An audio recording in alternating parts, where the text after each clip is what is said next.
Hi and welcome to my channel bang with Gladson. ఎవడైనా subscribe చేయకపోతే ఇప్పుడే subscribe చేసి బెల్ బటన్ మోగించి మీ ఫ్రెండ్స్, మీ తమ్ముళ్ళు, మీ చెల్లిళ్ళకి షేర్ చేసేయండి. ఈరోజు కంటెంట్ ఏందో మీరు ఆల్రెడీ చూసింటారు. ఎంపీసీ తర్వాత ఏం చెయ్యాలి అందరి క్వశ్చన్. ఇప్పుడు మన ఇంటర్మీడియట్ కుర్రోళ్ళు ఎగ్జామ్ రాస్తుంటారు. బాగా రాయండి అమ్మ అందరూ. అది ఎంపీసీ తర్వాత ఏం చేయాలా, బీటెక్ చేయాలా, డిగ్రీ చేయాలా, చార్టెడ్ అకౌంట్స్ చేయాలా, ఏం చేయాలి అని తల పట్టేసుకొని కుట్టేసుకుంటుంటారు. అసలు బీటెక్లో ఏముంటుంది?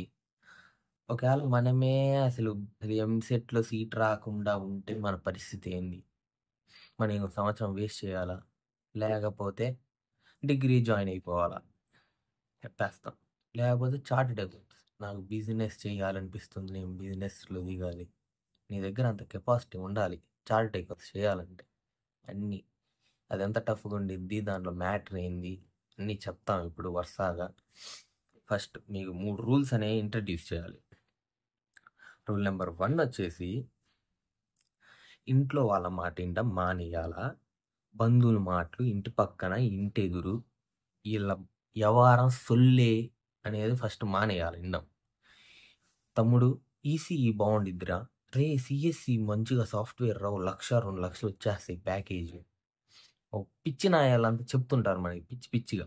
ఇవి ఫస్ట్ వినడం మానేయాల.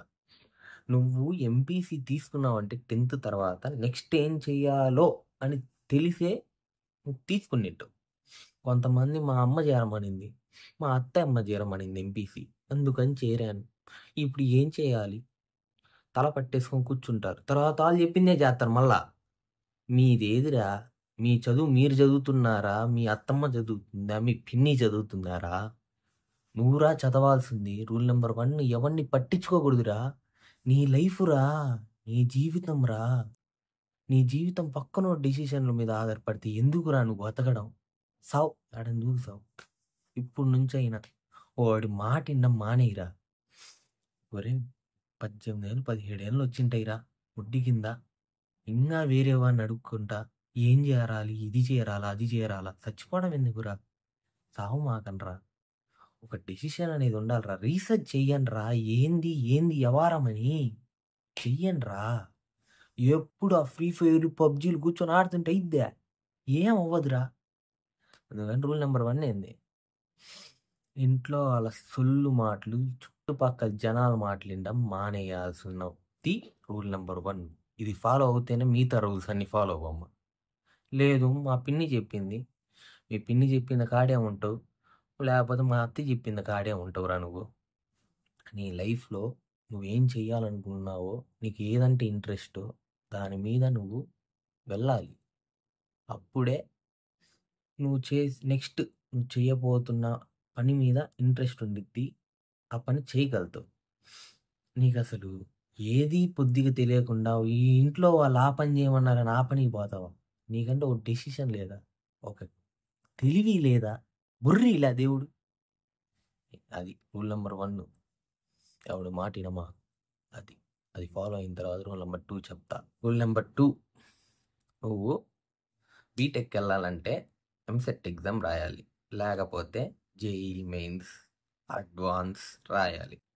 జేఈలో నీకు అంత నాలెడ్జ్ ఉండి, అంత తోవై, నువ్వు పెద్ద పెద్ద అడ్వాన్స్ అన్ని మ్యాథ్స్ చించేస్తున్నాను ఇచ్చేస్తున్నానంటే నువ్వు గట్టిగా ఐఐటి అలాంటి వాటిల్లో కాలేజీలో సీట్లు వస్తాయి. మనం జేఈ మెయిన్స్ టాపర్లు అవుతాయి.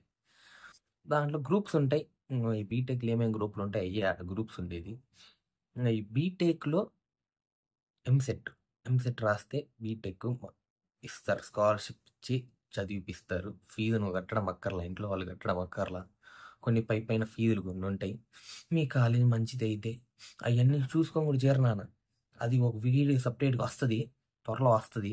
అది నువ్వు ఇప్పుడు బీటెక్ మళ్ళీ వీటిల్లో కొన్ని కాలేజీలు ఉంటాయి రే. అటానమస్ ఏంది, మామూలు కాలేజ్ ఏంది, తర్వాత యూనివర్సిటీ కాలేజ్ అంటే ఏంది అని డౌట్ వస్తుంది. యూనివర్సిటీ అంటే వాళ్ళే కాలేజ్ పెట్టాలి, ఎగ్జామ్ పెట్టాలి, పేపర్లు పెట్టి అన్నీ వాళ్ళే, మొత్తం వాళ్ళే. వాళ్ళ పేపర్ని సర్టిఫికేట్ మీద కూడా వాళ్ళ పేర్లే. అర్థమైందా? అటానమస్ ఉండేది. ఒక కాలేజ్ కింద ఒక పెద్ద గవర్నమెంట్ అంటే జేఎన్‌టీయూకే కాకినాడ అలాంటి కాలేజెస్ కింద ఈ అటానమస్ కాలేజెస్ అని ఉంటాయి. వీళ్ళ కాలేజీలోనే ఎగ్జామ్ పెట్టుకొని వీళ్ళ కాలేజీలోనే కరెక్షన్లు కూడా చేస్తారు. అది తర్వాత నార్మల్ కాలేజీలు ఉంటాయి నాన్న. నువ్వు వేరే కాలేజీకి వెళ్ళి ఇంటర్మీడియట్లో ఎట్లా రాసావో అలానే వేరే కాలేజీకి వెళ్ళి ఆడ కూర్చొని ఎగ్జామ్ రాయాలి. వేరే సెంటర్లు ఇస్తారు. అదంతా తెలుసుకొని జాయిన్ అవ్వరా. ఇంటర్మీడియట్ ఎంసెట్ రాసిన తర్వాత చాలా ఉండిద్దిరా. ఇంటర్మీడియట్ అయిపోయిన తర్వాత కాసేపు బుర్ర పని చేయదురా. పిచ్చి పిచ్చిగా ఉండిద్దిరా. ఆ పిచ్చి పిచ్చి పోగొడతానరా నేను. అది అందుకురా నేను వచ్చి నీకు అది చెప్పడానికే వచ్చానరా. నేను మెంటల్ ఎక్కిపోయింది కాబట్టి అప్పుడు మీలాంటి వాళ్ళకి అంత టెన్షన్ తీసుకోకూడదు. నేనున్నాగా, నేను చెప్తా, నీట్గా ఎక్స్ప్లెయిన్ చేస్తాను. ఈ బీటెక్లో ఆ కాలేజీలు ఉంటాయి. ఎంసెట్ నీట్గా రాయాలరా నువ్వు. అది బాగా రాస్తే మంచి కాలేజీలో సీట్ వచ్చి ఫ్రీగా చదువుకోవచ్చు. యూనివర్సిటీకి వెళ్తే 4 లక్షలు 5 లక్షలు పెట్టాలరా. ఏడుపు వస్తుందిరా. 4-5 lakhs per year రా. విన్నది లేదు, పెట్టింది లేదు, కాలేజీకి ఇవ్వడమే. యూనివర్సిటీలో ఒక రేంజ్లో కొన్ని ఉంటాయిలే ఎలిమెంట్స్ కూడా. డబ్బు పెట్టిన దానికి ఓ 50% న్యాయం చేస్తారు. కలరింగ్ గిలరింగ్ అవి ఉంటాయి యూనివర్సిటీలలో. ఇట్టని కాలేజీలో ఉండమనుకోకు, కాలేజీలో కూడా ఉంటాయి. అది ఆడ వేరే రేంజ్. అదంతా మంచి రిచ్ క్యాండిడేట్స్ ఉండిద్ది కాబట్టి, ఉండే ఏరియా కాబట్టి కాస్త ఊపు ఉండిద్ది. అది ఇప్పుడు ఎంసెట్ రాయాలు. రాసిన తర్వాత అన్న ఏ గ్రూప్ పెట్టుకోవాలన్నా, అసలు ఈ సిఎస్సి అంటే ఏంది, ఈ ఈసీఈ అంటే ఏంది, ఈ త్రిబుల్ అంటే ఏంది, ఈ మెకానికల్ అంటే ఏంది, ఈ సివిల్ అంటే ఏంది అనేది నీకు తెలియాలి. సివిల్ వచ్చేసి construction, buildings, dams, roads, construction field అంతా మన సివిల్ అన్నలే చేస్తారు. కన్స్ట్రక్షన్ ఇండస్ట్రీస్లో, కన్స్ట్రక్షన్ కంపెనీస్లో నీకు మంచి బిజినెస్ కూడా స్టార్ట్ చేసుకోవచ్చు. తర్వాత మంచి టెండర్స్ వేసుకొని మంచిగా రోడ్లు, బిల్డింగ్లు కన్స్ట్రక్షన్ చేసి పడేయచ్చు. మంచి ఫీల్డ్ అది కూడా. అది మన సివిల్కి వచ్చేసి ఇది యూజెస్, అది జాబ్స్. తర్వాత మెకానికల్ అంటే నేను రేపు టైర్లు బిగియాలన్నా, మరే తెలివి తక్కువ కదవా, టైర్లు బిగియడం కాదురా. కారు తోలుతావు, బండ్లు కొంటావు, ఇవన్నీ ఎవడరా నీకు తయారు చేసేది? ఎవడరా? ఒక మెకానికల్ ఇంజనీర్. దాని వెనకాల కష్టపడితే నువ్వు ఇప్పుడు అంత ఊపుగా 120-130 మీటర్ స్పీడ్ చుమ్మని వెళ్ళిపోతుంటావురా. నువ్వు కానీ మెకానికల్ ఇంజనీర్ చేసి నీకు ఏమేమి జాబ్స్ వస్తాయనేది నీకు డౌట్ ఉండిద్ది. గవర్నమెంట్ జాబ్స్, రైల్వేలో వాటిల్లో నువ్వు గవర్నమెంట్ జాబ్స్కి ఎలిజిబుల్ అవుతావు. దాని తర్వాత ఆటోమొబైల్ ఇండస్ట్రీస్ ఉంటాయి. కార్లు తయారు చేసేవి, బస్సులు తయారు చేసేవి, లారీలు తయారు చేసేవి, బైకులు తయారు చేసేవి. ఆ కంపెనీస్లో నీకు మంచి జాబ్స్ వస్తాయి. అది వచ్చేసి మెకానికల్ ఇంజనీర్. తర్వాత ఎలక్ట్రికల్ ఇంజనీర్ అన్నా ఏందన్నా, కరెంట్ పని చేయాలన్నా అంటాడు వాడు. కరెంట్ పని కాదు నాన్న, ఎలక్ట్రికల్ వర్క్ ఉండిద్ది నాన్న. నువ్వు ఎలక్ట్రికల్ వర్క్, కరెంటు పనులు అంటే ఏంది పెద్ద డూప్ అనుకున్నావు నువ్వు. గవర్నమెంట్ జాబ్స్ ఎన్ని ఉన్నాయి అనుకున్నావు దాని మీద. మంచి కెరియర్ ఉండిద్ది నాన్న. త్రిబుల్ ఈ మాత్రం నువ్వు కానీ త్రిబుల్ ఈ చేస్తే, ఎలక్ట్రిక్ ఇంజనీరింగ్ కానీ చేస్తే నీకు కరెంట్ ఆఫీస్లో గవర్నమెంట్ జాబ్స్, తర్వాత central government, railway government jobs రాసుకోవచ్చు. తర్వాత సోలార్ ప్యానల్స్, ఎలక్ట్రిక్, తర్వాత ఎలక్ట్రికల్ ఇండస్ట్రీస్ ఎక్కడెక్కడ ఏమేమి ఎలక్ట్రికల్ ఇండస్ట్రీస్ ఎక్కడెక్కడ యూజ్ అవుతాయో అక్కడ నేను చెప్పాను 2-3 ఎగ్జాంపుల్స్. ఎక్కడెక్కడ యూజ్ అవుతాయి, ప్రతి ఇండస్ట్రీస్లో యూజ్ అవుతుంది. ఎలక్ట్రికల్ అనే స్కోప్ ఉండేది. గవర్నమెంట్ జాబ్స్కి అయితే most preferable course government job. అది ఖచ్చితంగా వచ్చిద్ది. ఏమాత్రం దీగా లేకుండా జాయిన్ అయిపో. ఓకే. తర్వాత ఈసీ కూడా అంతే. Electrics and communication engineering, networks మీద, ఎలక్ట్రిక్స్ మీద ఉండిద్ది. 2 మిక్స్ అయి ఉంటుంది. అది దీంట్లో కూడా మంచి లైఫ్ ఉండిద్ది. ECE electric and communication engineering ఎక్కడ రైల్వేస్ జాబ్స్లో పక్కా ఉపయోగపడిద్ది. తర్వాత టీవీస్, ఫ్రిడ్జెస్, వాషింగ్ మిషన్స్, తర్వాత ఏసీస్, ఈ ఇండస్ట్రీస్ అన్నిట్లలో ECE main important. Electric and communication engineering ఇలాంటి కంపెనీస్లో నీకు మంచి ప్లేస్మెంట్ ఇచ్చి మంచి జాబ్స్ వస్తాయి. అది విషయం. మీకు సరదాగా ఒకటి చెప్తా. కంప్యూటర్ సైన్స్ ఇంజనీరింగ్ అంటే లైట్ బ్రాంచెస్ కూడా ఉంటాయి. డిఎస్ అంటే డేటా సైన్స్ అంటే ఏందన్నా, డేటా సైన్స్ అంటే నువ్వు ఇప్పుడు ఒక రీల్ చేస్తావు, ఇన్స్టాగ్రామ్లో, యూట్యూబ్లో ఒకటి ఏమైనా చేస్తావు, నువ్వు చేసే వీడియోస్ అన్నిటిని స్టోర్ చేసుకుంటుంది. ఆ స్టోర్ చేసుకునేది ఒక డేటాబేస్. ఆ డేటాబేస్ బాగా వర్క్ అవ్వాలంటే నువ్వు నీ పేరు సెర్చ్ చేయంగా నీ ప్రొఫైల్ రావాలంటే ఎవడు దాన్ని వెనకల వాడు డేటా సైన్స్ ఇంజనీర్ ఉంటాడురా. తెలుసుకోవాలరా నువ్వు అవన్నీ. తర్వాత ఆర్టిఫిషియల్ ఇంటెలిజెన్స్ ఏందన్నా, అసలు మిషన్ లెర్నింగ్ ఏందన్నా, ఈ మధ్య మంచి ఫేమ్ అంట కదన్నా అంటూ. ఆర్టిఫిషియల్ ఇంటెలిజెన్స్ అంటే ఏముందిరా, హే సిరి, హే గూగుల్, హే అలెక్సా, వాళ్ళేరా, ఆ అసిస్టెంట్లేరా ఆర్టిఫిషియల్ ఇంటెలిజెన్స్ అంటే. బాగుందిరా లైఫ్, దాంట్లో కూడా మంచి కెరియర్ ఉండిద్దిరా ఇప్పుడు జాయిన్ అవుతాయి అన్న. ఎలక్ట్రికల్ ఇంజనీర్లో ఉండదంటే, రే కార్లన్నీ ఎలక్ట్రికల్ వస్తున్నాయిరా, ఎలక్ట్రికల్ ఇంజనీరు ఈసీఈలో ఎందుకు లైఫ్ ఉండదు? ప్రతి దాంట్లో లైఫ్ ఉండిద్ది. తర్వాత అన్న ఈ ఐఓటీ సైబర్ సెక్యూరిటీ అంటే ఏందన్నా అని అడుగుతాను. స్కామ్, ఇంటర్నెట్లో స్కామ్లు, తర్వాత నీ ఫోన్ చేసినప్పుడే సైబర్ సెక్యూరిటీ గిలెట్లు వస్తుంది ఏమన్నా క్రైమ్ జరిగినప్పుడు. సినిమాలలో చూసింటావు, అదే క్రైమ్ కనుక్కుండేదే, అది విషయం అన్న. ఇవన్నీ కాదన్నా, ఈ సిఎస్సి ఏందన్నా, సిఎస్సి పేరేంట్రా, దీంట్లో ఆ పిల్లలందరూ ఉంటారా అన్న. ఆ పిల్లలకి పేరెంట్కి ఏందన్న తేడా? ఏం తేడా ఉండదు, 2-3 సబ్జెక్టులు తేడా ఉంటుంది అంతే మ్యాటర్. అది వాళ్ళు ఏంటంటే ఆ యొక్క గ్రూప్లో వాళ్ళు స్పెషలైజేషన్ చేస్తున్నారు. వాళ్ళు సిఎస్సిఏ, దాంట్లో specialization only data science, only AML, only AI, only ML specializations అంతే. దాని మించి నువ్వు పెద్ద పెద్ద థింక్ చేయమా, ఏం లేదు, అన్నీ ఒకటే. అర్థమైందా? ఇది అయిపోయిన తర్వాత సిఎస్సి చదివితే నీకు ఏమేమి జాబ్స్ వస్తాయి అనేది నీ డౌట్. సిఎస్సి చదివితే సాఫ్ట్వేర్ ఇంజనీరింగ్, అది దాంట్లో డెవలపర్ అవ్వచ్చు, టెస్టర్ కావచ్చు, అన్నీ వచ్చేసి సిఎస్సి వాటి అలైన్ బ్రాంచెస్ కిందకి వస్తాయి. ఇంకోటి ఉండిద్దిరా, నాకు ఎంసెట్లో సీట్ రాలేదన్నా, నేను ఇప్పుడు ఏం చేయాలన్నా? డిగ్రీలో కూడా ఉండిద్దన్నా, డిగ్రీలో కూడా కంప్యూటర్స్ ఉండిద్దన్నా, అది తీసుకున్నా కెరీర్ బాగుండిద్దన్నా. అది కంప్యూటర్స్ చాలా ఉన్నాయి రా డిగ్రీలో.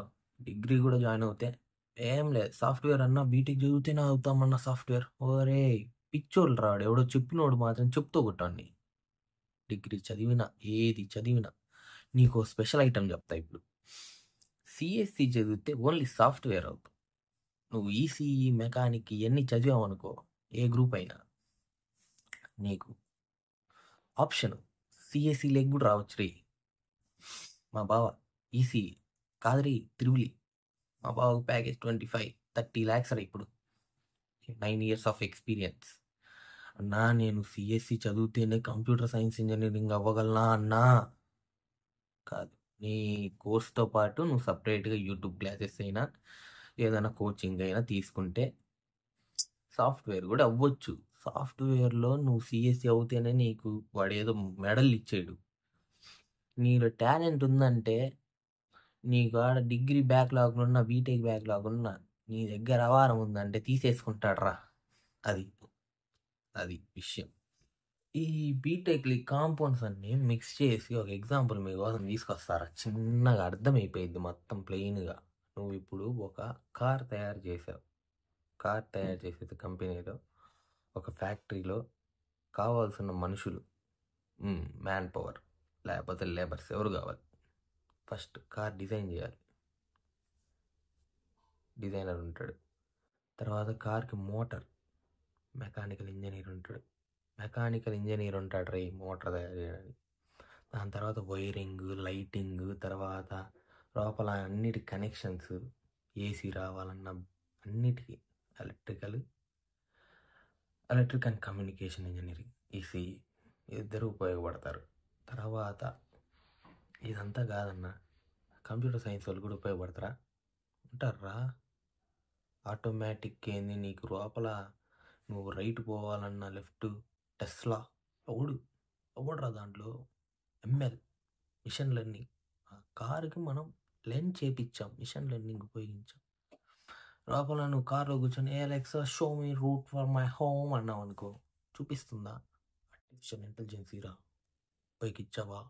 అది షో మీ యువర్ హోమ్ అన్నంగానే హోమ్ లొకేషన్ చూపిస్తుంది, చూసావా? డేటాబేస్ రా, డేటాబేస్లో డేటా స్టోర్ అయ్యింది, నీ ఇల్లు ఎక్కడ, నీ అడ్రస్ ఎక్కడ ఉందా అని వెళ్ళిపోతావురా. నెట్వర్కింగ్ అంటే నెట్వర్కింగ్ని ఉపయోగించుకొని నీకు నెట్ వచ్చి డేటా వచ్చేసిద్దిగా. ఇంటర్నెట్ లేకపోతే నువ్వు మొత్తం నథింగ్, ఏం లేదు, అన్నీ మూసుకోవాల్సింది. అది ఇదిరా ఇంపార్టెంట్ ఇంగ్రీడియంట్. అన్నా అలా అని సివిల్ వాళ్ళకి ఉపయోగం లేదా అన్నా అంటాను. సివిల్ వాళ్ళని తీసుకొని ఇంకొక ఎగ్జాంపుల్ చెప్తా. సివిల్ రోడ్స్, బిల్డింగ్స్, డ్యామ్స్ ఇవన్నీ కన్స్ట్రక్షన్ చేసేది ఒక సివిల్ వాడే. మనం ఇప్పుడు డ్యామ్ కన్స్ట్రక్షన్ చేసినప్పుడు డ్యామ్లో టర్బైన్స్ పెడతాం. టర్బైన్స్ ఏంది? Mechanical engineer. టర్బైన్స్, మోటార్స్ ఇవన్నీ మెకానికల్ ఇంజనీర్. ఆ టర్బైన్స్ నుంచి ఎలక్ట్రికల్ ఎనర్జీ పాస్ అవుద్ది, ఎలక్ట్రికల్ ఇంజనీర్. దాని తర్వాత ఇంత ఎనర్జీ స్టోర్ అయిన తర్వాత ఆ టర్బైన్స్ ఆఫ్ అయిపోయి డ్యామ్ క్లోజ్ అయిపోయి ఎవరు మిషన్ లెర్నింగ్, సిఎస్సి స్టూడెంట్. అది మెయిన్ ఇంపార్టెంట్ ఇంగ్రీడియంట్స్. ఏది తయారు చేయాలన్నా, ఏది కావాలన్నా ఇవన్నీ ఉండాల్సింది. అది మ్యాటర్ అన్న. ఇది ఏది తీసుకుంటే నాకు మంచి బ్రైట్ ఫ్యూచర్ ఉండిద్ది అన్న అంటే అన్నీ చాలా ఇంపార్టెంట్. నీకు ఏదంటే ఇంట్రెస్ట్ ఉండిద్దో దాంట్లో జాయిన్ అయిపో. నాకు కంప్యూటర్స్ అంటే ఇష్టం అన్న, నేను ఈ పబ్జీ ఆడుతున్నా, ఇది ఎలా తయారు చేశారు ఇవన్నీ నాకు నేర్చుకోవాలన్నా అంటే వెళ్ళిపో అన్న. నాకు కార్స్ అండ్ బైక్స్ అంటే చాలా ఇంట్రెస్ట్ అన్న. మోటార్లు ఎలా తిరుగుతున్నాయి, అసలు ఎలా తయారు చేసి దానికి వెళ్ళిపో. నాకు ఈ తాజ్ మహల్, ఈ బిల్డింగ్స్, ఇలాంటి కన్స్ట్రక్షన్స్ ఎలా కట్టారన్నా, ఇలా కట్టాలన్న నేను కూడా ఒక ఇల్లు. వెళ్ళిపో సివిల్కి అన్న. మా ఇంటికి కరెంట్ ఎట్ట వస్తుందన్న డౌట్ అన్న. ఈ కరెంట్ ఎట్ట జనరేట్ అవుతుంది, అసలు ఈ కరెంట్ లేకపోతే మన బతుకులేంది? నైట్ అయినా పగలైనా కరెంట్ లేకపోతే, ఫోన్ ఛార్జింగ్ ఉండకపోతే, 1 గంట ఛార్జింగ్ ఉండకపోతే మన జీవితం ఏందన్నా? వెళ్ళిపోరా. అది ప్రతిదీ ఇంపార్టెంటే. అది నీకు ఏది ఇంట్రెస్ట్ ఉంటే దాంట్లో దూరి వెళ్ళిపో. మా అమ్మ చెప్పింది, మా నాన్న చెప్పాడు, మా ఇంటి పక్కన ఇది ఈ కాన్సెప్ట్ అనేది అసలుకి ఇరిటేషన్ కాన్సెప్ట్. నీకు చిన్నప్పటి నుంచి ఒక దాని మీద ఇంట్రెస్ట్ ఉండిద్దిరా. ఒకడికి కారు మీద ఇంట్రెస్ట్ ఉండిద్ది, ఒకడికి కంప్యూటర్ అంటే ఇంట్రెస్ట్ ఉండిద్ది. అలా ఏది ఇంట్రెస్ట్ ఉంటే దాంట్లో వెళ్ళిపోతే సాఫీగా వెళ్ళిద్దిరా లైఫ్. అది విషయం. చెప్పాల్సింది చెప్పా, తర్వాత మీ ఇష్టం. ఇప్పుడు ఇవన్నీ అయిపోయింది అన్న. నాకు బిజినెస్ అంటే ప్రాణం అన్న. నేను ఎట్టయినా బిజినెస్ అంటే అసలు నాకు అదొక వైబ్రేషన్ అన్న అంటాడు ఒకడు. వాడికి చెప్తున్నా, బిజినెస్ అంటే ప్రాణం అంటాడు చూసావా, వాడి కోసం కోర్సులు ఉన్నాయిరా. BBA the best course. BBA అది నువ్వు చేరాల. బీబీఏ ఏందన్న, బ్యాచులర్ ఆఫ్ బిజినెస్ అడ్మినిస్ట్రేషన్. అది చేస్తావు 3 అయిపోయింది. అది తర్వాత ఎంబీఏ ఉండిద్దిరా, మాస్టర్స్ ఆఫ్ బిజినెస్ అడ్మినిస్ట్రేషన్. అది చెయ్యి బా. నీకు అకౌంట్స్ మొత్తం అసలు ఎలా స్ట్రాటజీస్ ఎలా వేయాలి, బిజినెస్ ఒక ఫీల్డ్కి దిగినప్పుడు ఎన్ని క్యాలిక్యులేషన్స్ ఏం చేయాలి, ఏంది మీ పాయింట్ ఏంది, అసలు ఏంది, ఇవన్నీ చేస్తాయి ఆటోమేటిక్ తన్నుకొని వచ్చేస్తాయి. అది విషయం అన్న. సిఏ చేస్తానన్నా, సిఏ చార్టెడ్ అకౌంట్స్. నీలో అంత కెపాసిటీ ఉందో ఫస్ట్ తెలుసుకో అన్న నువ్వు. అన్న నా దగ్గర అంత కెపాసిటీ ఉందన్నా అంటే దాంట్లో ఏంటంటే ఒక సెమిస్టర్లో ఒక బ్యాక్లాగ్ పడ్డా నువ్వు. ఆ కోర్సు సంబంధించిన సబ్జెక్టులు 2-3 ఉంటాయి, మళ్ళీ ఆ సబ్జెక్టులన్నీ రాయాలరా. అసలు ఎంత బాధ అనిపించిద్దిరా. ఒక సప్లీ పడితేనే తనకలాడిపోతాం, అది ఒకటి పడితే మిగతా 2 పాస్ అయినవి కూడా రాయాలరా అంటే నువ్వు అంత దమ్మున్న క్యాండిడేట్ అయితే చేర్రా. మా వల్ల అయితే కాలే, నువ్వు ఇక అంత డేరుంటే చేరిపో. అది విషయం. అంతా కాదన్న, బిజినెస్ కూడా ఇంట్రెస్ట్ లేదు నాకు. గవర్నమెంట్ జాబ్ చెప్పాగా. ఏ చదివినా, ఏ గ్రాడ్యుయేషన్ పట్టా నీ కాడున్నా నువ్వు గవర్నమెంట్ జాబ్ ఏదైనా రాయొచ్చు. అది విషయం అన్న. నాకు ఈ గవర్నమెంట్ జాబ్ కూడా కదన్న. టీచర్ అంటే టీటీసీ చేయాలి. 3 ఇయర్స్ టీటీసీ చేసిన తర్వాత టెట్ ఎగ్జామ్ ఉండిద్ది. టెట్ ఎగ్జామ్ నువ్వు క్వాలిఫై అవ్వాలి. ఆ టెట్ ఎగ్జామ్ నువ్వు క్వాలిఫై అయ్యాక మెగా డిఎస్సి మీ గవర్నమెంట్, మీ ఆంధ్ర అయితే ఆంధ్ర, తెలంగాణ అయితే తెలంగాణ ఎప్పుడు వదిలితే అప్పుడు రాసుకోవడమే. అన్నా ప్రైవేట్ స్కూళ్ళల్లో టీచర్ జాబులు ఉంటాయి కదన్నా అంటావు. నువ్వు 20-30 వేలకు నువ్వు పోతావంటే పోరా. నీ కెరియర్ 20-30-40 వేలల్లోనే నీ లైఫ్ పీరియడ్ అంతా స్పాన్ అంతా అట్ట పోయింది. కాదన్నా నేను ఒక ప్రొఫెసర్ అవ్వాలన్నా, ఒక బీటెక్ కాలేజీలో డిగ్రీ కాలేజీలో ఒక ప్రొఫెసర్లా జాయిన్ అవ్వాలన్నా అన్నావు అనుకో, బీటెక్ తర్వాత పోస్ట్ గ్రాడ్యుయేషన్ చేసి పిహెచ్డి చేయి. అసలు పిహెచ్డి అంటే ఏందన్నా అంటావు. అసలు పోస్ట్ గ్రాడ్యుయేషన్ అంటే ఏందన్నా అంటావు. పోస్ట్ గ్రాడ్యుయేషన్ అంటే నీ బీటెక్ తర్వాత నువ్వు తర్వాత హయ్యర్ స్టడీస్ ఏమన్నా చదివితే దాన్ని పోస్ట్ గ్రాడ్యుయేషన్ కింద వేస్తారు. అది 2 ఇయర్స్ ఉండేది. అది బీటెక్ అవ్వచ్చు, డిగ్రీ అవ్వచ్చు, ఏ కోర్స్ అయినా అవ్వచ్చు. దాని తర్వాత దాంట్లో స్పెషలైజేషన్ చేసావంటే పిహెచ్డి అంటారు. పిహెచ్డి అంటే డాక్టర్ ఆఫ్ ఫిలాసఫీ. అంటే నువ్వు ఒకటి ఏదన్నా కనిపెట్టాలా, అది కనిపెడితే నీకు డాక్టరేట్ ఇస్తారు. అప్పుడు నువ్వు ఏ డిగ్రీ కాలేజ్ అయినా, ఏ బీటెక్ కాలేజ్ అయినా హెచ్ఓడీస్ అవ్వచ్చు, ప్రొఫెసర్స్ అవ్వచ్చు, మంచి శాలరీ ఉండిద్ది.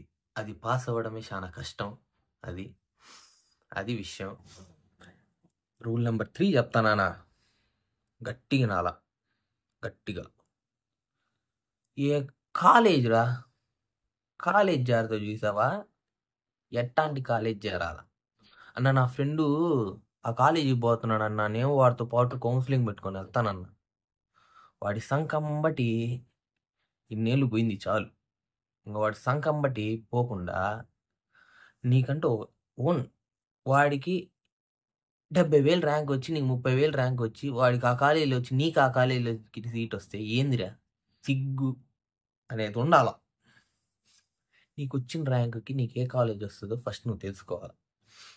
కాలేజీలో ఏమేమి ఫెసిలిటీస్ ఉంటాయి ఏంది అని కాలేజెస్ సెర్చ్ చేయాలి.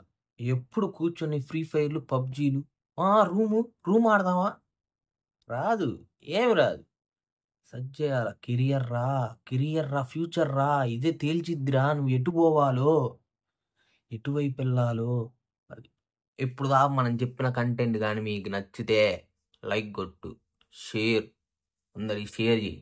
తర్వాత మీ తమ్ముళ్ళు, మీ చెల్లెళ్ళు ఎవరైనా ఇప్పుడు ఇంటర్మీడియట్ చదువుతున్నారంటే నెక్స్ట్ ఏం తీసుకోవాలని తెలియకపోతే ఈ వీడియో షేర్ కొట్టి, వాడు చూస్తాడు, అర్థం చేసుకుంటాడు. నిన్ను అన్నా దేవుళ్ళలాగా పంపించామన్న వీడియో అంటాడు. అందుకు పంపించి సబ్స్క్రైబ్ మాత్రం మర్చిపో మాకు. అట్టా కొడితే మాత్రం మనకు ఎంకరేజ్మెంట్ వస్తుంది, ఇంకా చెయ్యాలనే ఇంట్రెస్ట్ వస్తుంది, ఆసక్తి వస్తుంది. ఆ బటన్ నొక్కితే చాలు, ఆ పక్కన బెల్ ఐకాన్ ఉంది, దాన్ని కొట్టామనుకో, నేను ఏ వీడియో పెట్టినా నీ ఫోన్లోకి ఆటోమేటిక్గా వచ్చేస్తుంది. డేటా బేస్ వచ్చేస్తుంది. Okay then, take care, bye. Sign of.